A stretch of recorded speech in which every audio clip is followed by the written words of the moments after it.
नमस्कार, मैं रवीश कुमार। आपका अंदाज़ा सही है कि क्या कहने जा रहा हूँ, लेकिन गुजारिश है कि जो भी कह रहा हूँ उसे धीरज के साथ सुनिएगा। भारत की पत्रकारिता में स्वर्ण युग तो कभी था भी नहीं, लेकिन आज के दौर की तरह भस्म युग भी नहीं था।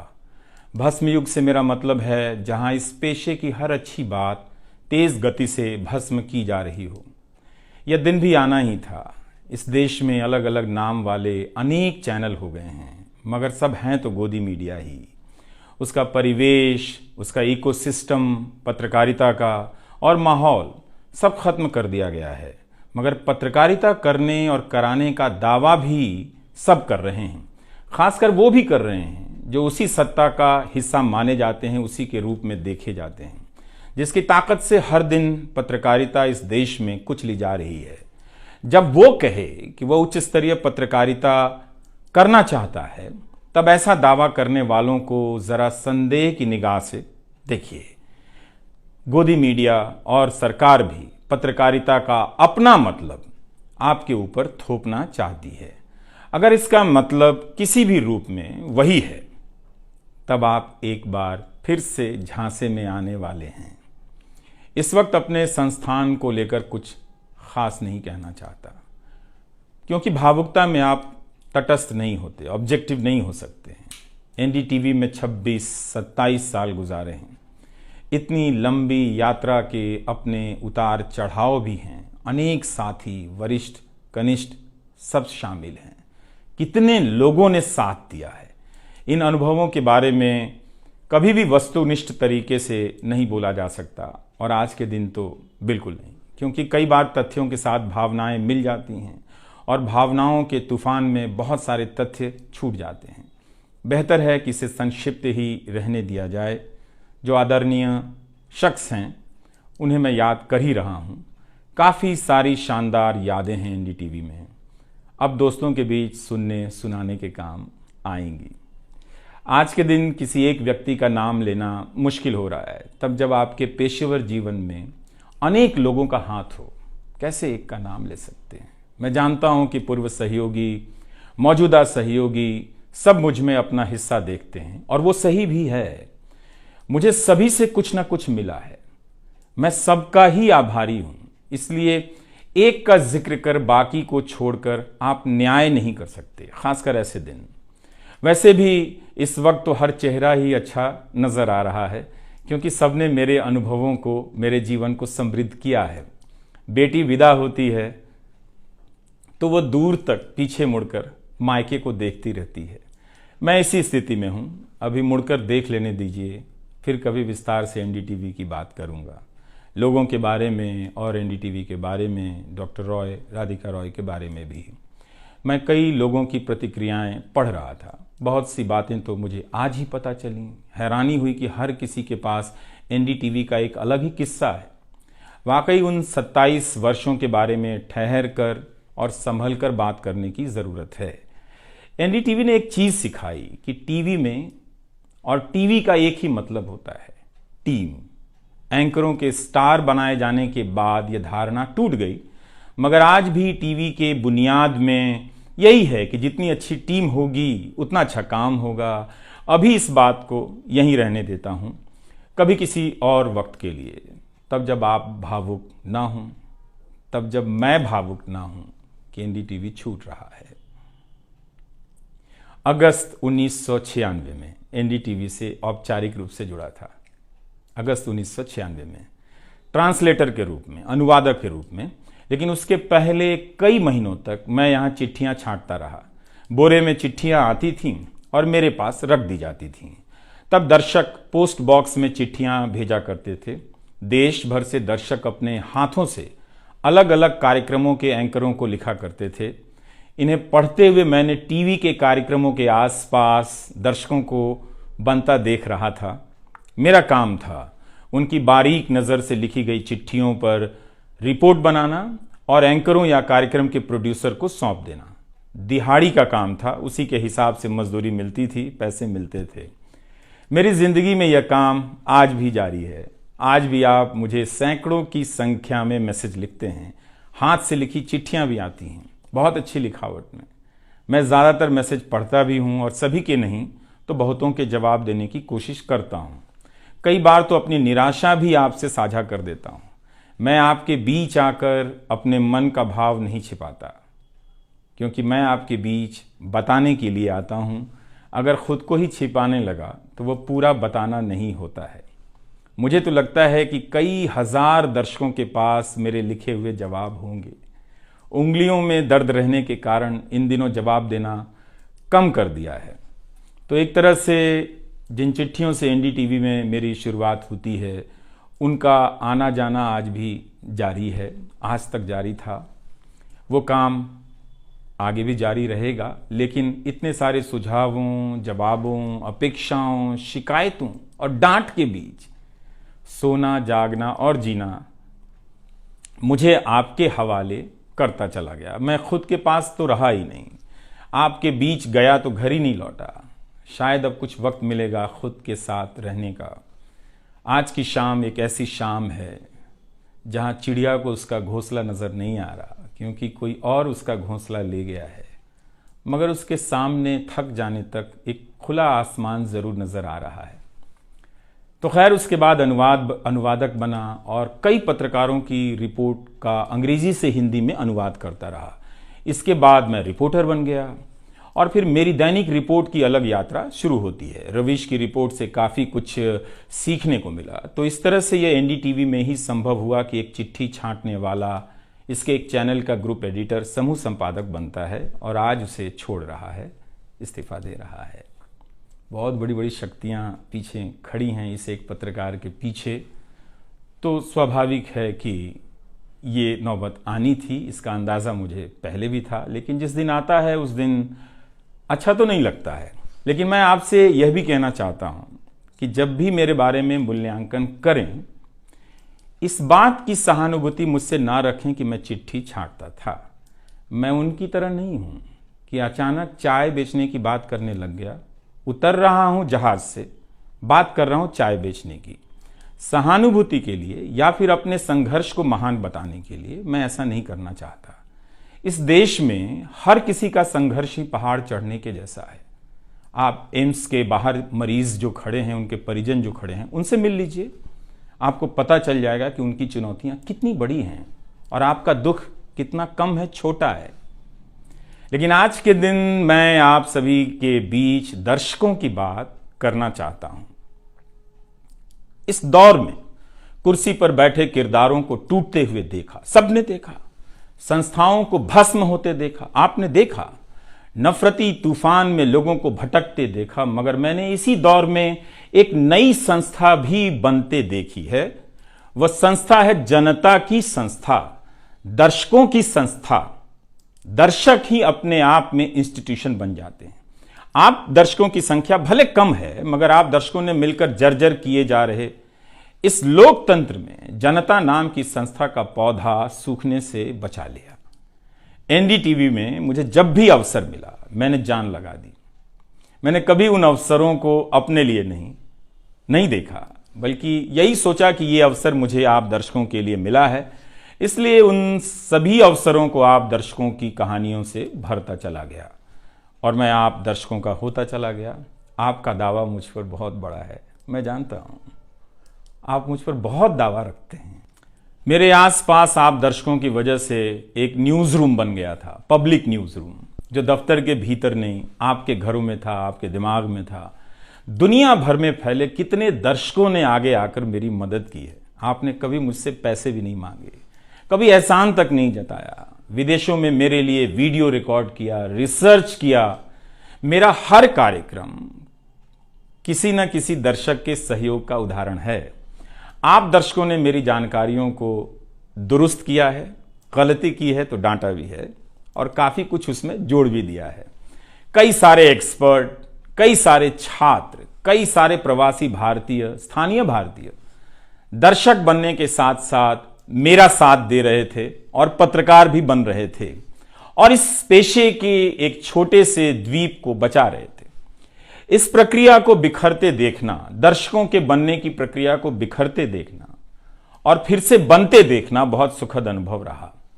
आप दर्शकों में से कईयों ने मेरे लिए अलग अलग भाषाओं से अनुवाद तक कर दिया। संसाधनों की हमेशा मेरे पास कमी रही, मगर आप सभी ने मिलकर पूरी कर दी, सिर्फ इसलिए कि प्राइम टाइम में जो भी जाए ठीक से जाए। वो मेरा नहीं, आपका प्राइम टाइम था।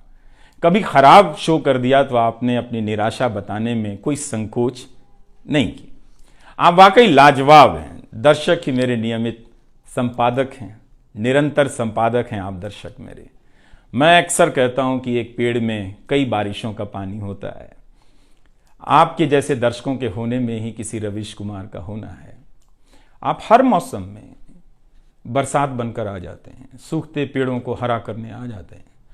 आज आपकी बदौलत यूट्यूब पर, ट्विटर पर कितने ही पत्रकार खड़े हो गए। आप उन सभी के पीछे खड़े हैं। आज कई वेबसाइट हैं जिन्हें आप सब्सक्रिप्शन के बहाने आर्थिक मदद देते हैं। जब लोकतंत्र में एक भी संस्था नजर नहीं आ रही थी, अदालतें कमजोर नजर आ रही थी, आ रही हैं, आप दर्शक नजर आ रहे थे। आज के दौर में आप ही पत्रकारिता के सबसे बड़े संस्थान हैं। पत्रकारिता अब संस्थानों में नहीं बची है, आप जैसे दर्शकों के बीच बची हुई है, जिनकी मदद से आज पत्रकार सवाल पूछ रहे हैं। यही आपका इस वक्त में सबसे बड़ा योगदान है। हो सकता है कि कोई जनता की आवाज को पूरी तरह कुचल दे, उसकी आवाज पर धार्मिक नफरतों की आंधी धूल को भर दे, ढक दे, लोकतंत्र को मिटा दे, मगर आप दर्शकों का होना हौसला देता है कि लोकतंत्र भले खत्म हो जाए, मगर उसकी चाहत कभी खत्म नहीं होगी, क्योंकि आप जैसे दर्शक अपनी जवाबदेही को, जिम्मेदारियों को बहुत खूब समझते हैं। इस मुश्किल वक्त में आपने एक पत्रकार पर भरोसा किया, उसे कितना प्यार दिया। कई बुजुर्ग माओं ने मेरे बाल सहला दिए, गाल छू लिए, तो किसी ने मेरे गमले में गुलाब के फूल लगा दिए, किसी ने चने का सत्तू भेज दिया कि मेरी सेहत ना खराब हो, किसी ने शहद भेज दी, किसी ने धूप में खड़े देखा तो सर पर गमछा तान दिया और छाता खोल दिया, किसी ने जेब में कलम रख दी, महंगी कलम। आज के दिन मैं एनडीटीवी से ज्यादा आप दर्शकों को याद करना चाहता हूं। आपके बिना मैं कुछ नहीं कर पाता। मुझे आप दर्शकों पर नाज है। कई बार लगता है कि मैं संस्था का कम, आप दर्शकों का प्रतिनिधि ज्यादा हूं।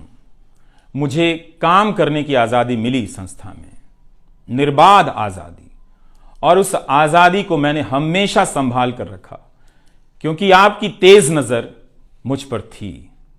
खुद को काफी संभाला कि कुछ गलती ना आ जाए, कुछ मुझसे चूक ना हो और मुझ में अहंकार ना आ जाए और बदले में आजादी चली जाए। मेरे आगे दुनिया बदलती रही, मगर टेस्ट मैच के खिलाड़ी की तरह पिच पर टिका रहा। पर अब किसी ने मैच ही खत्म कर दिया है, उसे T20 में बदल दिया है। जनता को चवन्नी समझने वाले जगत सेठ हर देश में हैं, इस देश में भी हैं। अगर वो दावा करें कि आप तक सही सूचनाएं पहुंचाना चाहते हैं, तो इसका मतलब है कि डॉलर अपनी जेब में रखकर आपकी जेब में चवन्नी डालना चाहते हैं। पत्रकार एक खबर लिख दे तो जगत सेठ मुकदमा कर देते हैं और फिर सत्संग में आकर प्रवचन भी देते हैं कि वे पत्रकारिता का भला चाहते हैं।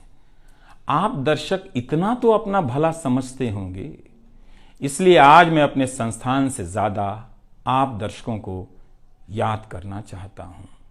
मुझे हमेशा लगता था कि हिंदी का पत्रकार छत क्यों नहीं छू पाता है। ऐसा क्यों है?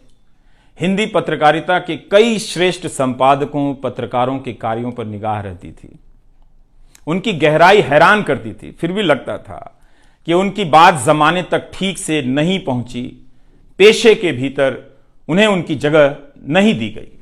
पत्रकारिता का मतलब अंग्रेजी का पत्रकार होना हो गया। इसके कुछ ठोस कारण भी हैं, उनमें विस्तार से जाने का समय नहीं है, लेकिन तब भी हिंदी के जुझारू पत्रकार आसमान क्यों नहीं छू सकते हैं, यह बात कचोटती रही। इन सब बातों ने मेरे व्यवहार में काफी बदलाव कर दिए। भाषा को संयमित किया, मर्यादित किया, ताकि हिंदी का प्रभाव कम ना हो। बहुत सजगता से अपना काम इस तरह से किया कि लोगों को, देश के किसी भी हिस्से के लोगों को मेरी हिंदी से प्यार हो जाए। मेरी मातृभाषा हिंदी नहीं है, भोजपुरी है। भोजपुरी गांव है मेरे लिए। हिंदी मेरे लिए भाषा का वो शहर है, पहला शहर, जहां मैं गांव से शहर आया था, लेकिन मुझे भारत के हर राज्य के दर्शकों से प्यार मिला है। हिंदी प्रदेशों की कुंठित राजनीति ने हिंदी को हथियार बना दिया। इससे हुआ कुछ नहीं, हिंदी को लेकर कुंठाएं ही बढ़ती चली गईं, किसी का भला नहीं हुआ। मैं उन सभी गैर हिंदी भाषी पत्रकारों, सामाजिक कार्यकर्ताओं, विद्वानों का शुक्रिया अदा करना चाहता हूं, जिन्होंने मेरी हिंदी को समृद्ध किया, जिन्होंने मेरे लिखे हुए का अपनी भाषा में अनुवाद किया और अपनी भाषा में लिखी हुई जानकारियों का मेरे लिए अनुवाद कर दिया मुफ्त में। कई बार लगता था कि अलग अलग डिब्बे जुड़ते जा रहे हैं और रेल बनती जा रही है। उर्दू, मलयालम, तमिल, कन्नड़ा, पंजाबी, गुजराती, मारवाड़ी, बंगाली, मराठी भाषा के पत्रकारों ने कितना कुछ जोड़ा है।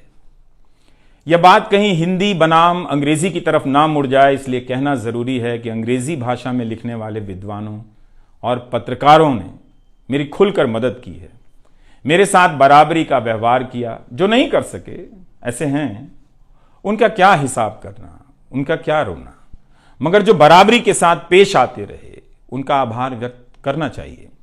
उन सभी ने अपना श्रेष्ठ मुझसे साझा किया, किताबें दी, अवसर बताए, मेरे लेख का अनुवाद तक कर दिया, ज्यादा लोगों तक पहुंचा दिया। मेरे जीवन में इतिहास के मेरे शिक्षकों का बहुत योगदान है। मेरे शिक्षक मेरी जान है। मैं चाहता हूं कि आप मेरे जरिए मेरे पीछे खड़े अनगिनत लोगों के बारे में जानें, उन्हें भी देखें। और दोस्तों को कौन भूल सकता है, बहुत अच्छे अच्छे दोस्त मिले, कम मिले लेकिन मिले। आप जनता के बीच जाने के तमाम अवसर मेरे लिए बहुत खास हैं। तमाम आंदोलनों को कवर करने गया, आपके बीच जाते ही जो चीज खास नजर आती थी वो है एक पत्रकार के प्रति आपका विश्वास, आपकी समझ। आप लोगों से मैं घिर जाता था। आपके भीतर कितना कुछ बहने लग जाता था, जिसे एक राज्य को सुनना चाहिए, जिसे सुनाने के लिए पत्रकार से अच्छा कोई जरिया नहीं। मुझे आपके बीच आकर हमेशा लगा कि आप सरकार को कैसे देखते हैं, और मैं उस नजर से सरकार को देखने लगा। इसी का भरोसा है कि आपकी सक्रियता में ही भारत का लोकतंत्र धड़कता है।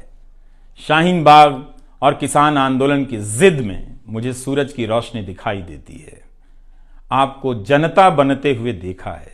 मेरा विश्वास गहरा होता चला है कि तंत्र भले खत्म हो जाए, लेकिन जनता के बीच जन बचा हुआ है।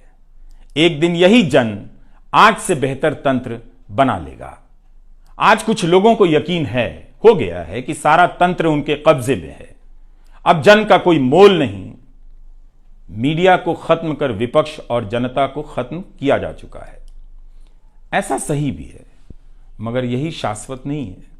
एक ना एक दिन जब लोग अपनी नफरतों से जर्जर हो जाएंगे, उनकी नफरतें उनके शरीर से दरकने लग जाएंगी, तब उन्हें किसी नई जमीन की तलाश होगी, किसी पत्रकार की याद आएगी।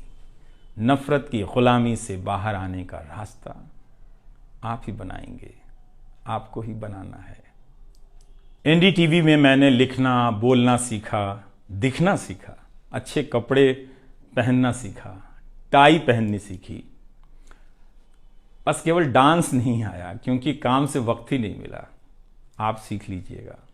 आज के दिन मैं अपनी महिला सहयोगियों को खास तौर से याद करना चाहता हूं। काम के प्रति ईमानदारी, टिक कर काम करना और पेशे की नैतिकता की समझ मुझे अपनी महिला सहयोगियों से मिली है, और मैंने उनसे चुरा भी ली है। उनसे मेरी सामाजिक और नैतिक समझ बहुत बेहतर हुई। मेरी इस यात्रा में बहुत सी समझदार औरतें और लड़कियों के अनुभव शामिल हैं। मेरी जीवन साथी का भी, मेरी बेटियों का भी, मेरे सास ससुर ने बहुत साथ दिया ताकि मैं बाहर जाकर रिपोर्ट कर सकूं। मेरी माँ, मेरी भाभी, मेरे परिवार के सदस्यों ने भी। ठठेरे की तरह सब ने पीट पीट कर पीतल से बर्तन बना दिया। यह मैं इसलिए भी रेखांकित कर रहा हूं कि पत्रकारिता के पेशे में मर्द ही नहीं, मर्दवादियों का कब्जा है।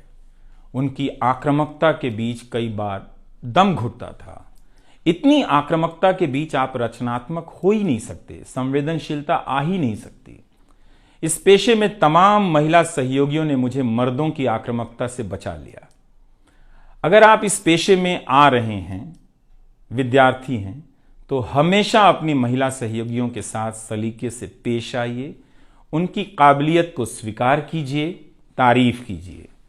प्राइम टाइम के वक्त अक्सर कहा करता था, मुझे काम करने दो, 9 बजे ही बजते हैं।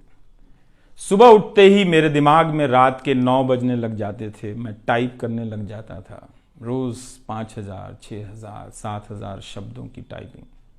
अब शायद 9 ना बजे, प्राइम टाइम ना हो। मुझे पता नहीं था, पता नहीं है कि अब 9 बजे क्या करूंगा। मुझे टीवी से बहुत प्यार है, इस माध्यम से दिल लग गया था, शायद इसी वजह से दिल टूट रहा है। वो लाल माइक याद आता रहेगा, अब वो लाल माइक नहीं होगा। मैं जानता हूं कि आप दर्शकों की आदतों में मैं शामिल हो गया हूं। आप काफ़ी तकलीफ में थे कि मेरा क्या होगा, मैं क्या करूंगा, मैं प्राइम टाइम क्यों नहीं कर रहा हूं। मुझे लगा कि चुपचाप किनारे हो जाना चाहिए। धीरे धीरे मेरे नहीं होने की आदत आपको डाल देनी चाहिए। इसलिए कई दिनों से प्राइम टाइम नहीं कर रहा था, ताकि आप मुझे कुछ भूल सकें। मगर आप हैं, मानते ही नहीं। हर रात 9 बजे के बाद मैसेज करने लग जाते हैं कि कहाँ हो, बीमार तो नहीं हो, सब ठीक तो है, एनडीटीवी में क्या चल रहा है, आप अच्छे हैं। तो भारत का मीडिया स्पेस बदल चुका है। उन हजारों युवाओं की सोचिए जो पढ़ाई पत्रकारिता की कर रहे हैं, लाखों रुपए लगा रहे हैं, मगर उन्हें काम दलाली का करना पड़ेगा, क्योंकि इसके लिए अब कोई सांस्थानिक जगह नहीं बची है। इसी के बीच जो आने वाले पत्रकार हैं, जो इस वक्त पत्रकार हैं, सभी को जूझना है। कोई घुट रहा है तो कोई इस पेशे को छोड़ रहा है। कई लोग कहते हैं कि नौकरी की मजबूरी के अलावा पत्रकार बनने की कोई दूसरी शर्त नजर नहीं आती, कोई उत्साह नहीं है। यहां तो जस्टिस तक कह रहे हैं कि जमानत देने पर जजों को टारगेट किए जाने का डर लगता है। जब जज को ही डर लगता है, तब फिर इस दौर में यह बोलना भी गुनाह है कि मुझे डर नहीं लगता है। एक डरा हुआ पत्रकार मरा हुआ नागरिक पैदा करता है। इसलिए बोला कीजिए कि हमें डर नहीं लगता है। आप उस देश के नागरिक हैं जिसने नंगे पांव ब्रिटिश साम्राज्य को घुटने पर झुका दिया। कोई कारण नहीं कि मैं आप पर भरोसा ना करूं कि एक दिन आप गोदी मीडिया की इस गुलामी से बाहर आएंगे। आप हमेशा इस गुलामी में नहीं रह सकते। इसकी गुलामी से आपको लड़ना ही पड़ेगा। यह सबकी लड़ाई है। इस लड़ाई के बिना आप दुनिया में सर उठाकर नहीं चल सकते। आपकी यही पहचान होगी कि आजाद देश के गोदी मीडिया के गुलाम हैं। इसके खतरे की गंभीरता को समझिए। कानून की आड़ में अब अधिकार कुचले जा रहे हैं, अभिव्यक्तियों को रौंदा जा रहा है, ताकि सारे अवैध काम वैध नजर आए। इस समय मेरे रास्ते निश्चित नहीं हैं, निश्चित हैं तो सिर्फ हौसला है। उसका भी क्या भरोसा, कभी आसमान में होता है, कभी पाताल में। एक YouTube चैनल बनाया है रवीश कुमार ऑफिशियल, और फेसबुक पेज भी है रवीश का पेज।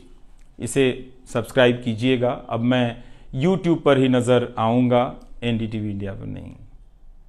किसी संस्था के साथ मर्यादाएं बहुत अलग होती हैं, फ्रीलांस और आज़ाद जीवन की अलग। लेकिन इस बार परिवार के साथ थोड़ा वक्त बिताना चाहता हूँ, जीना चाहता हूँ। मैंने इस्तीफ़ा दे दिया है। नमस्कार, मैं रवीश कुमार अब आपको उस चैनल पर सुनाई नहीं देगा। नमस्कार, मैं रवीश कुमार।